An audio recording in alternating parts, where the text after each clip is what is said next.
Hi everyone, welcome you all. In this video, we will continue rest of the Python interview questions.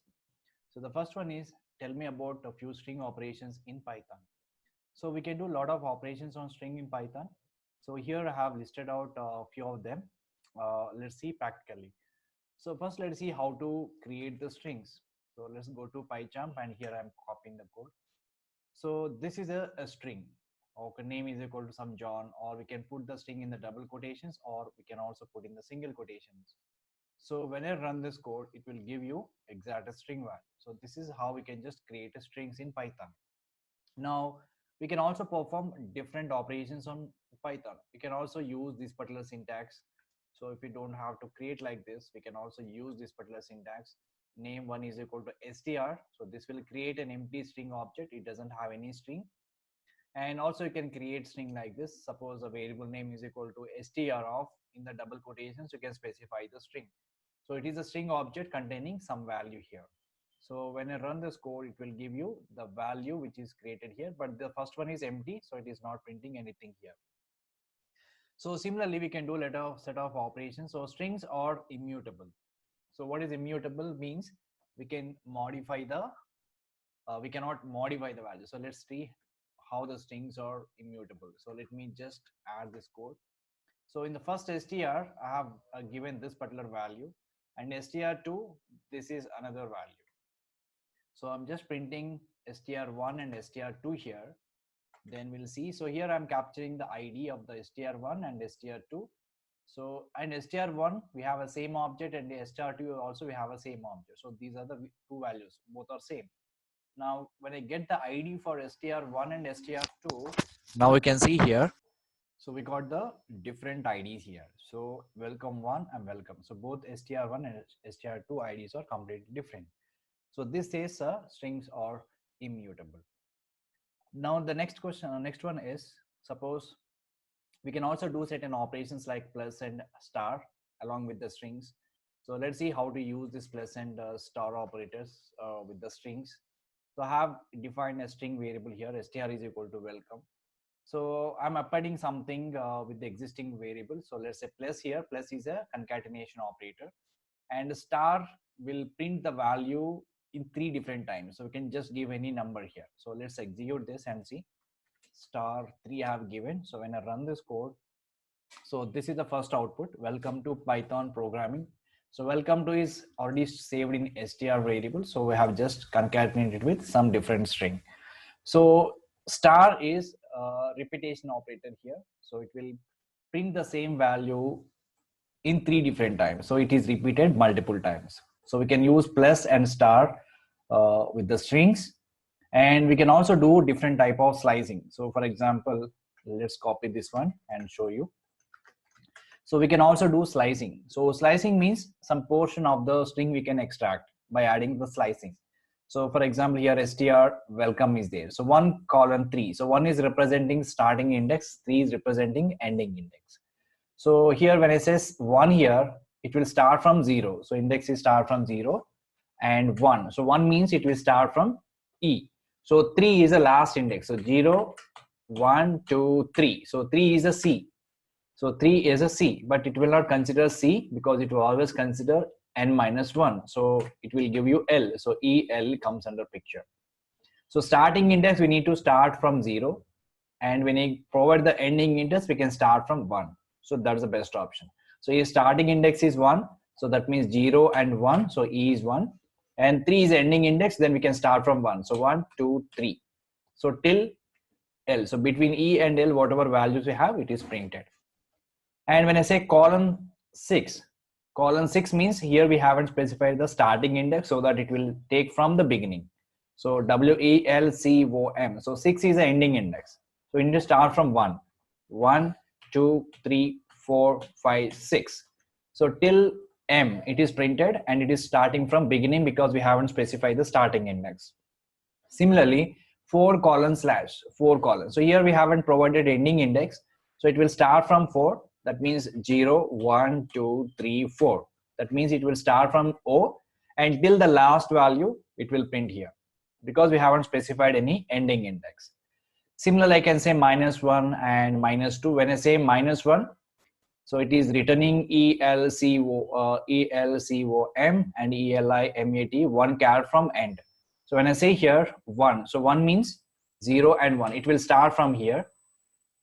And -1. So -1 means it will count from the last. So here this is -1. So what is the rest of the number? If I read -1 here from the E, so ELCOM is printed here. All right. So E is eliminated because -1. When I say -2, last 2 characters will be eliminated. Okay. -3, last 3 characters will be eliminated. So we can use slicing operators on strings. So similarly, we can also use certain functions called len function, maximum function, minimum function also will be there. So this function, len function, will give you how many characters we have in the string, and max function will return the maximum value in the string, and minimum function will return the minimum value in the string. Similarly, we have in and not in operators. So these operators will return either true or false. Suppose S1 is equal to welcome. So here print, so let me just show you in PyCharm. So here I created S1 is equal to welcome. So when I say come in S1, so in operator, if the come is present inside the string, it returns true. If come is not present in S1, then it returns false. So in is not in is again exactly negation of in operator. So come is there in S1, so that it is returning true. So come, I'm saying not in. Not in means it should not be part of S1, and then on it will become true, or else it returns false. So when I run this code, it will give you true and false. So this is another kind of string operations. In, not in operators we can use. Then we can also compare strings. So we have comparison operators like double equal to, not equal to, greater than or equal to, less than. So all these string operators will return a Boolean value as an output. So we can also compare the strings by using these operators. And we have testing operators. So for example, is all num. So S is a variable which contains a value. So dot is all num. So this will return all or alphanumeric or not. So alphanumeric means it should have alphabets along with the numbers. So numbers we don't find here, so it is returning false. So here is alpha. Is alpha means it should contain only alphabets. Then it will return true or else return false. So here is a digit. So this particular value contains the digits or not. If digits are there, then it returns true or else false. Then is identifier. So is identifier means it should be some number. So it is not a number. So it is returning false. Then is lower. So is this particular characters are lower or not. If everything is a lower, then it returns true or else false. And is upper. So here I'm saying uppercase characters. Is upper. Yes. So it is returning true. And here is space. There is another function. It will check in this particular string is there any space or not. If there is a space, then it returns true or else false. So these are all different testing functions available to work on strings. The next one is searching for substring. So these are the different methods are available. Searching for substring. Suppose here welcome to Python. This is a whole string. So s dot ends with. So this particular string ends with thon or not. So ends with thon. So it is true. Then starts with good. So this particular string is starting with good or not. So it is not starting with good. So it is returning false. Now s dot find, COME. So this particular string is part in the string or not. If it contains a come, so then it will return a number. So what is the number it will return? It returns the index number. So means 0, 1, 2, 3. From the third position, the COME is started. So it will return the position from where this particular string is started. Similarly, become. So become means it will start from here. So it is returning -1 means it is not a part of this particular string. So that's the reason it is giving -1.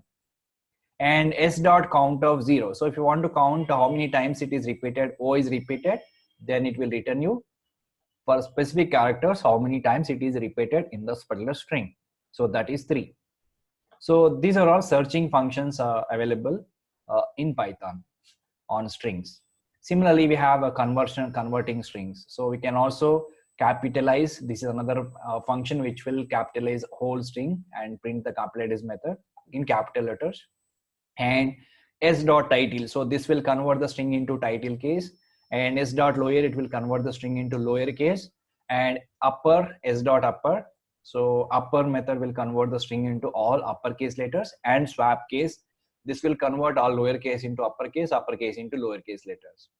And finally, we have a replace function. So if you want to replace some characters into some other characters, we can use replace functions. Wherever in is appear, it is replaced with on.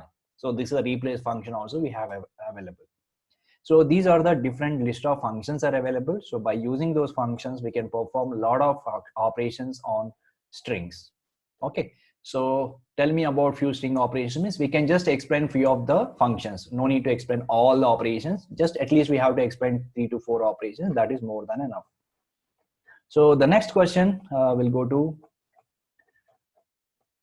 so how do you create a list which is a reverse version on another list in Python? So how do you create a list which is a reverse version on another list in Python? So in Python, we have a function called reverse. So this function will reverse a list. So for example, here, let me just copy this code in PyCharm. So this is my list. So 10, 20, 30, 40, 50, right? So I'm just printing A. So when I print this, it will print in the same order, 10, 20, 30, 40, 50, right? So I want to reverse this particular order. So then I can just reverse that one. So you can just reverse A. So when I say reverse A, these elements will be reversed. And again, I want to reverse the element. Again, I want to make a list. So I can just use a list here and then store that into B. Now I'm printing the B here. So, but existing list will not change. Okay. So when I run this code, so it is printing the reverse list. So we have another function is available in Python, that is reverse. So by using this function, we can just reverse the list. So this is an example. And the next one is, what is a dictionary in Python? So dictionaries are very important. And if you want to store and key value pairs, and we can go for dictionary type of data structure. So in Python, dictionaries are a kind of hash or maps in another language. In Java, we have a hash map. It is almost similar to that. So dictionary consists of a key and a value. So keys are unique and values are accessed using keys. So here are a few examples of creating and accessing the dictionary. So here we can see a few examples. So suppose retrieving, modifying, adding elements to the dictionary. So for example, here I have created one dictionary variable. So friends is equal to, this is a dictionary. So if you notice here, this is a key and this is a value. So this is the key and this is the value. So here we have some list of elements. So Tom ID is this one, Jerry is ID is this one. Now when I print friends here, it will print all the keys along with the value. So here the keys are unique. The values can be different, but keys are always unique. So this is basically a dictionary object we created.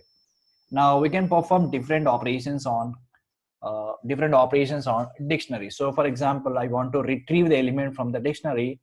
I can just specify the key and then it will retrieve the value. So for example, here I say like this. So print friends of Tom. So when I say friends is a dictionary variable and I'm saying key value here, Tom. So obviously this will return the value of that particular key. So when I run this FAQs, now you can see this is a key of this particular value. So this is a value of this particular key. So that's why we can extract a specific value based upon the key. And we can also add elements to the dictionary. Suppose there are already some elements are there in the dictionary, some key value pairs. Now, if you want to add something new, you can still add it. So for example, so here Bob is not in this list. So I'm going to add Bob here. In the friends dictionary, I'm adding Bob is a key and this is a value. So once we have added this, so now it is added, right? So it is added. So once it is added, now again, I'll print friends here. So when I run this code, this will print here. So Bob is added. So, but first time when you print the dictionary, you don't have the Bob. So after adding this Bob, and then it is added to the list. So this is how we can also add key values into existing dictionary object. And we can also modify the elements into dictionary. So if you want to modify elements, we can just specify the key and give the modify value. So for example, so previously this is the value. Now what I can do is I'll just change the value. So here, copy this and same thing, and this time instead of 666 I'll say 777, and again I'm printing the same friends. Now let's execute. So first time we don't have Bob, second time I have added this value, and after that I have modified this value. So modified value is existed. So based on the key, we can also add a new value, and also we can modify the existing value. So the next one is we can also delete element from the dictionary. So if you want to delete element from the dictionary, we can just specify the key. So that's it. So suppose I want to delete the Bob here, then you say just del command. So del from friends variable, delete the Bob.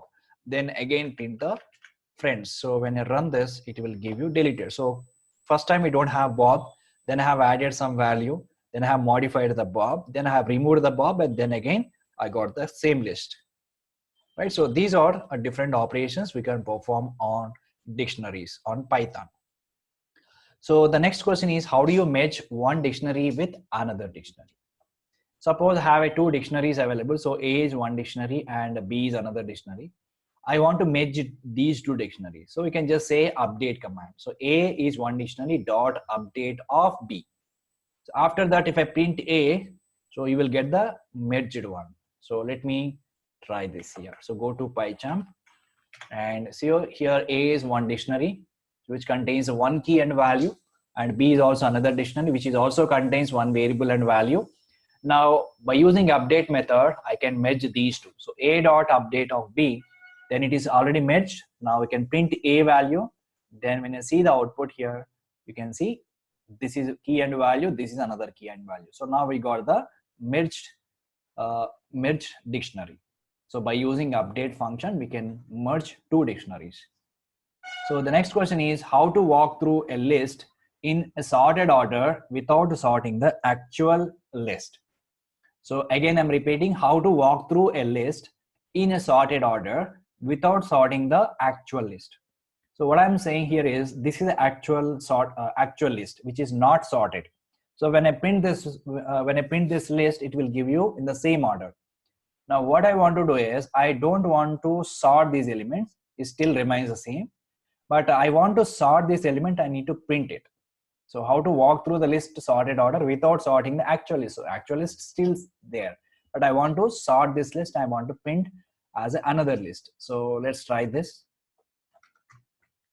So A is contains some list of items. So they are not in sorted order. So first time I just print only A. So now it is printed in the same order. Now after that, I will sort the A and then I will print this value. So print of sorted of A. So this command will sort all the values in A, then it will print it. So run this, then it will print you the sorted order.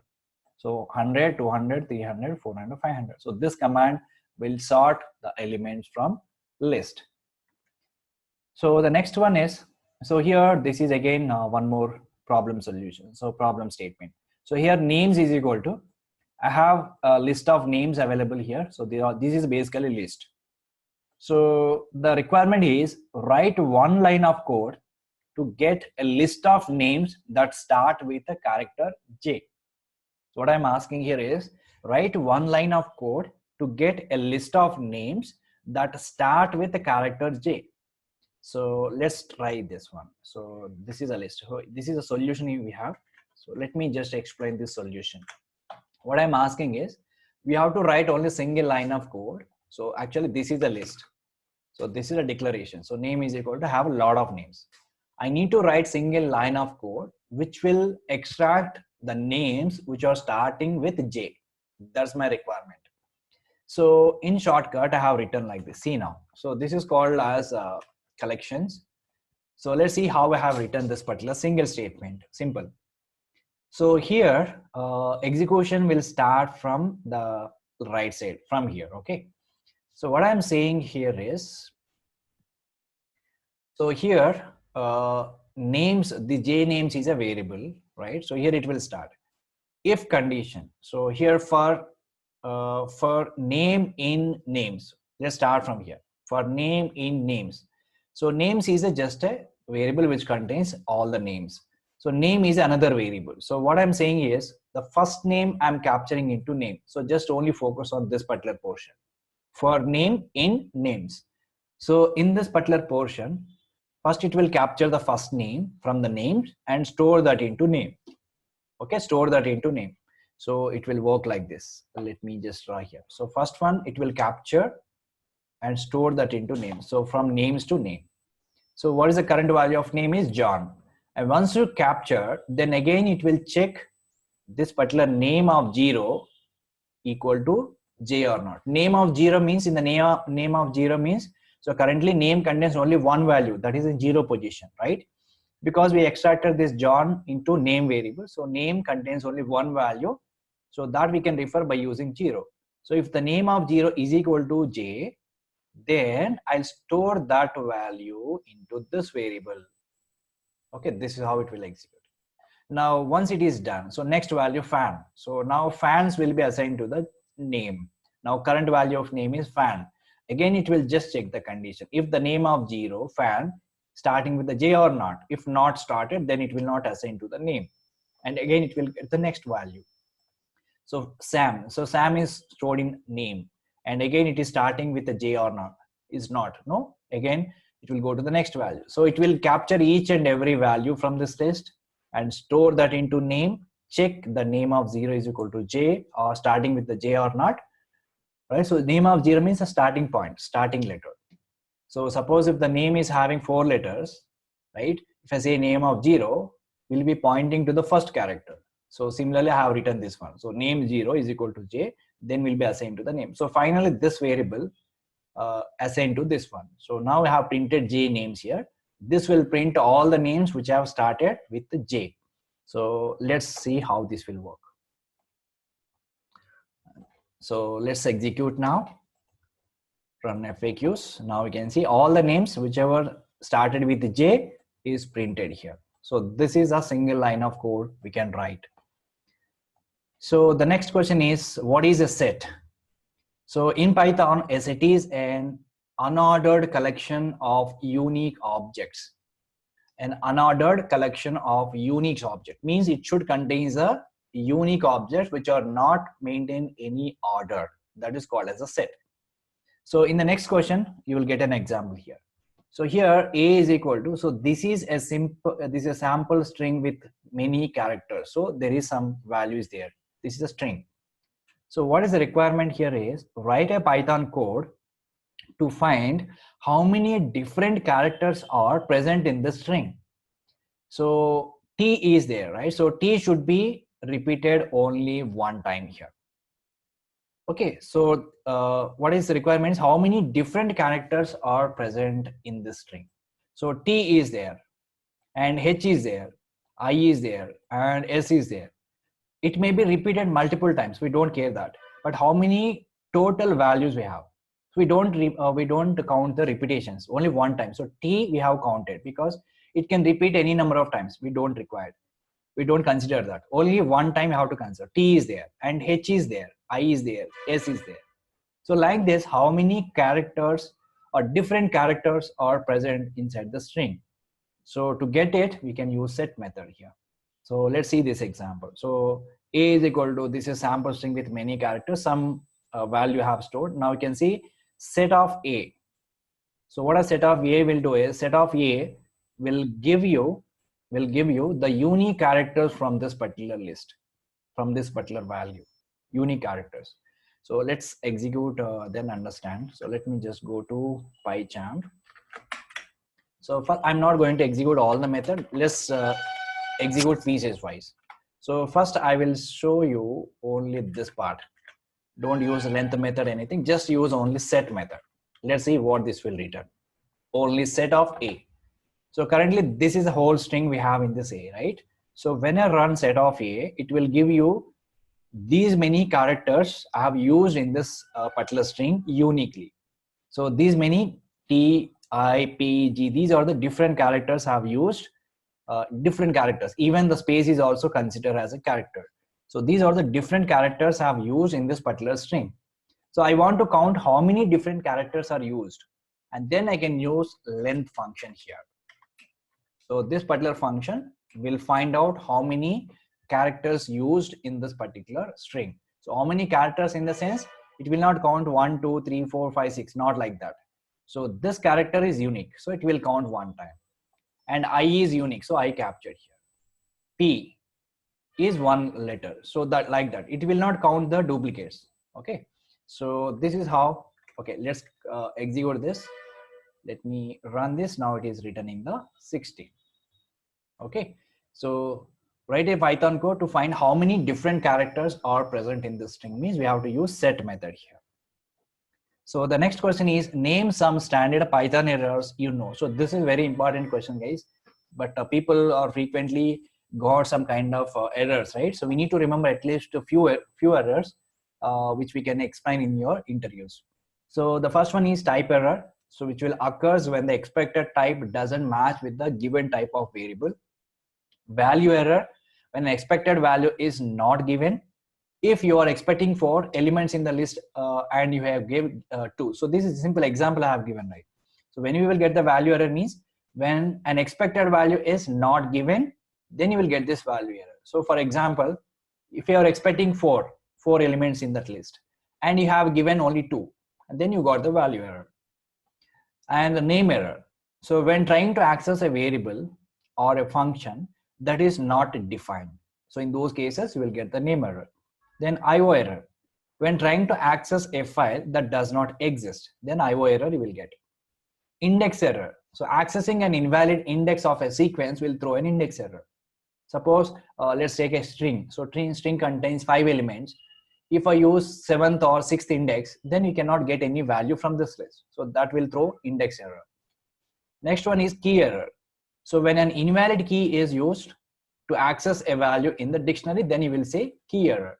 Suppose there is a dictionary which contains some keys and along with the values. When extracting the data from the dictionary, if I use invalid key there, which is not there in the dictionary, then you will get the key error. So these are all different type of errors we can see normally while you are working with the Python programming. Now the next question, which is the last question, is how Python supports encapsulation with respect to functions. So Python supports inner functions concept. This is another concept we have in Python. So a function defined inside a function is called inner function. So this is most important point, guys. A function defined inside a within function. A function defined inside a function is called nested function. Also in Python called as inner functions. So whose behavior is not hidden. So this is how Python supports encapsulation with respect to the functions. Right, so now the last question, this is the last question, 39. So how do you open an already existing file and add content to it? So normally whenever you are working with the files, we use certain number of methods, functions. So we can just, let's say simple file.txt is available. So I want to open this in append mode. So I want to add some text into this particular file. So I'll just say A+. A+ is representing the append mode. So now I have opened this file in append mode. F is representing the file. Then f.write and put some text here. And after appending the text, then close the file. So this simple code we can write to append something in already existing file, right? Without removing the existing stuff. So this is a command we have to use. Open file name and mode is append mode, and then automatically write command will write the new data along with the existing data. If I open this in write mode, then the old data will be gone and the new data will be appended. So this is a piece of code which we need to write. And the last question, what are the built-in type does Python provides? So what are the built-in type does Python provide? So what is built-in type here is, so there are mutable and immutable types of Python's built-in types. So these are built-in types, guys, mutable and immutable types. So what are the mutable built-in types are? List, sets, and dictionary. So these 3 objects are mutable built-in types. So mutable means we can change the values, we can add elements, we can modify elements, we can remove the elements. All these activities we can perform if it is a mutable. So list, sets, and dictionaries comes under the mutable. So whatever immutable built-in types are, string, tuples, and numbers. So these are all immutable. All right. So the next question is, what is module and package in Python? Very important question. What is module and Python package in Python? So if you see the PyCharm, when you try to create a new here, it will give you the Python package, right? And when I create a normal file .py extension, that is a module. And a Python package is different, and directory is also different. So let us see a different thing. So we have a Python module, Python directory, Python package. Multiple things are there. So here we'll see what is the difference. In Python, module is a way to structure a program. So in each Python program file is a module. So everything, whichever file you created .py as an extension, that is a module. So that particular module, if I want to use in some other module, we have to use import command. So which imports other modules like objects, attribute, etc. Now the folder of Python program is a package of modules. Suppose all these modules, if I want to keep in one group, then I can create one package. Under this package, I create multiple modules. Okay, so a package can have modules or subfolders. So directory is just a folder we can create anywhere, but package is different. So packages contains a different modules and submodules, right? So package is very high level entity. So package contains a directory, subdirectories, modules, and another modules. So this is all about difference between directories, packages, and modules. Next one is explain how can you generate random numbers in Python. So this is also very, very important question, guys. So damn sure you will get this question in interview. Explain how can you generate random numbers in Python. So we have a random module is available, that is called, we have to import that module, import random. So here you can just say random.random function we have to call, and this will return a random floating point, that is a decimal number it will return, and range will be 0 to 1. So let's execute this one. This will return a random number every time, but every time it will don't return same value. I'm running this, so this time it is written in this one. Next time it will return different one. So next time it will return different one. So every time this will value is changed. So if you want to get a random number, you have to import the random module, and random.random function will generate the random number. So the next question is how to connect to the Oracle database using Python script. This is another important question. So how to connect, and different databases are having different ways to connect, and different modules are available, predefined modules. And here cx_oracle. So this is a module which is available for Python, by which module we can get certain number of methods, and we can use those methods to connect to the Oracle database, and we can do certain number of actions. So here I have given some sample code. We have to import OS and import cx_oracle. This is most important. And here if you see, these are the statements I have created to connect to the database.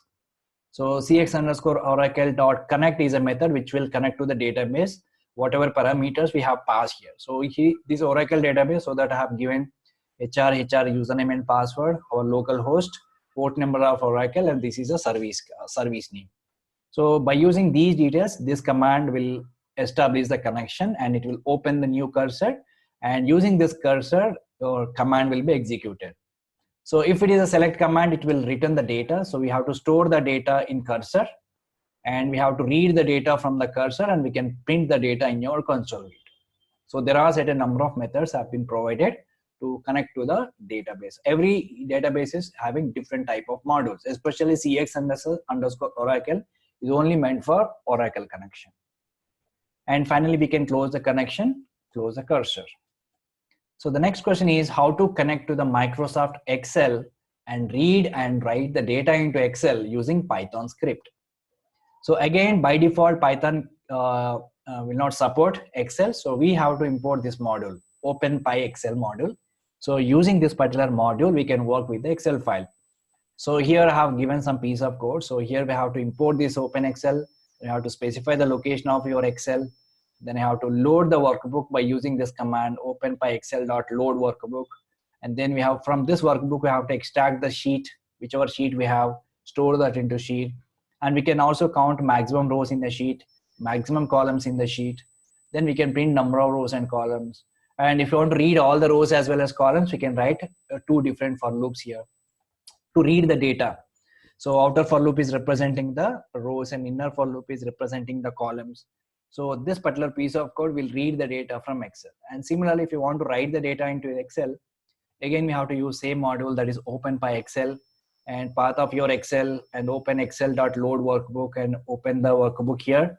And you are writing the data, right? So you have to use workbook.active. So it will create a new sheet in your workbook. Then here I'm repeating the number of rows and columns, and I'm updating this value in the particular row, particular column. I'm updating this particular value. So once this loop is completed, the data is ready in your Excel file. Finally, we are saving the workbook. So this is a piece of code we have to explain in interviews if anyone asks you to ask this particular question. So the next one is, what is difference between list and tuples? So this is another important question. What is the difference between a list and tuples? So list and tuples. So list and tuples are basic data structures in Python. But the basic difference is the lists are mutable. That means we can insert a new values, we can add, we can edit, we can update values. Everything is possible in the list. But whereas in the tuples are immutable, means we cannot modify any values once we define the tuple. Can't be edited those values. That's one difference. The other one is lists are slower than tuples, whereas tuples are very faster. And if you want to create a list, syntax is like this. So list variable, some variable name is equal to, in the square brackets, we need to add all the values by separating commas. This is a list. And if you want to define the tuple, we have to use open brackets. You can also define the multiple values by separating comma. So this is a syntax. So these are all basic differences between list and tuples. So the next question is, explain inheritance in Python with an example. So here, so inheritance is basically concept of acquiring all the variables, properties, everything from one class to another class. So for example, I have created one class. Let's say I have a class A, and which contains some variables and some methods. And I have created another class called B. If I extend everything into A to B, so we already, whatever we are created in the A, which is also belongs to class B, right? So this is how we need to do this. So this is basically concept of inheritance, guys. So in inheritance, allows one class to gain all the members. That means attributes and methods of another class. So inheritance provides code reusability. That's the main importance usage of inheritance, and makes it easier to create and maintain an application. So the class from which we are inheriting is called superclass, and the class that is inherited is called derived class or child class. For example, A to B I have said. So if I acquired everything A to B, then A is called parent class or superclass or base class, or the B is child class or subclass or derived class. So we can call them as multiple names. So there are multiple types of inheritance are there. So single inheritance means if you have only one parent class, one child class, that is single inheritance. Suppose if you have created multiple classes like this, this is called multi-level inheritance. Hierarchy inheritance is nothing but we have one parent class can have multiple child classes, this one, this one, this one. So if you have multiple child classes for one parent class, that is called hierarchical inheritance. Multiple inheritance means, so one child class having multiple parent classes. So this is called multiple inheritance. So these are the four types of inheritances types we have in Python. So by default, Python is object-oriented programming. So it will support all kinds of inheritances. So the next one is, how can you randomize the items of a list in place in Python? So how can you randomize the items of a list in place in Python? So let's see the examples. Consider this example shown below. So from random, I'm importing shuffle. So this shuffle is a function, guys. This is available inside the random. So random we have seen in previous question. So random is having a lot of functions like creating the random numbers, shuffling, sorting. There are multiple functions are available. Shuffle is one of the function which is there in random module. So I want to shuffle these values, guys. Okay, then I can use shuffle function. Let's try this practically. Let's go to PyChamp, and here I'll copy this. So I have imported this shuffle from random, and this is a list which contains some values, and shuffle X, I have shuffled these values, and then I'm printing the X. So let's run this. Now you can see these values are shuffled. So every time the shuffling will happen in random order, guys. Every time it will not give the same order. Sometimes it will change the order. Okay. So this is called shuffle function. If you want to shuffle this list of items, so we can use this function from random module. So similarly, we have a sorting. So write a sorting algorithm for a numerical data set in Python. Suppose I have a list of items like this. I want to sort them. So how we can do the sorting? So let's try this code. Copy this into PyCharm. So here I have a list of items 14069. These items are not sorted currently. So how we can do the sorting? It's very simple in Python. So no need to write a complex logics. Very simple. So here what I'm doing is, so currently these are in string format, guys, because I put numbers in the double quotation. That means representing the strings. So what I have done here is for I in list. So what this will do is, from this list, first it will capture the 1 and store into I, and convert this I into integer and add that into list. After that, 4 store into I, again convert that integer, then store into the list.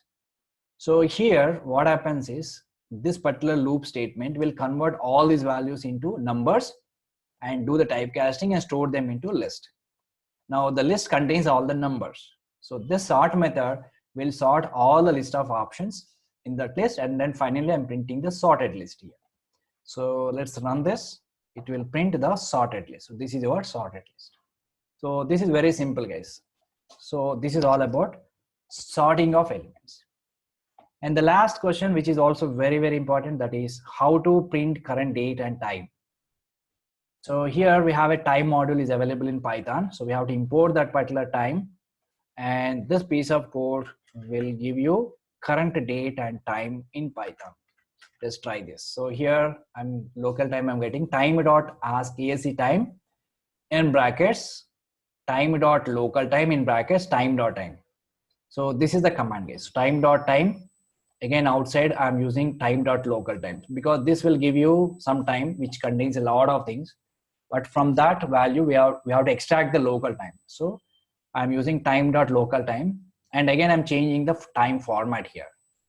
And means ASCII time means it will give you like days, months, date, year, months, date, and current hours, minutes, and seconds. It will give you some proper format. So I'm just used ASCII time here. So finally, this local time will get the actual current date and time, then you have printed here. So let's execute. Now it will not only time, it will also print the everything. So this is a current week, month, right? So this is a year, and this is a time, and this is a date actually, right? So this is a current date and time we can print by using this piece of code. All right, so these are all very important questions for beginners from Python programming. So please prepare well. So I can just put all these questions in my blog. You can find the link in your description link. So thanks, guys. So thanks for watching.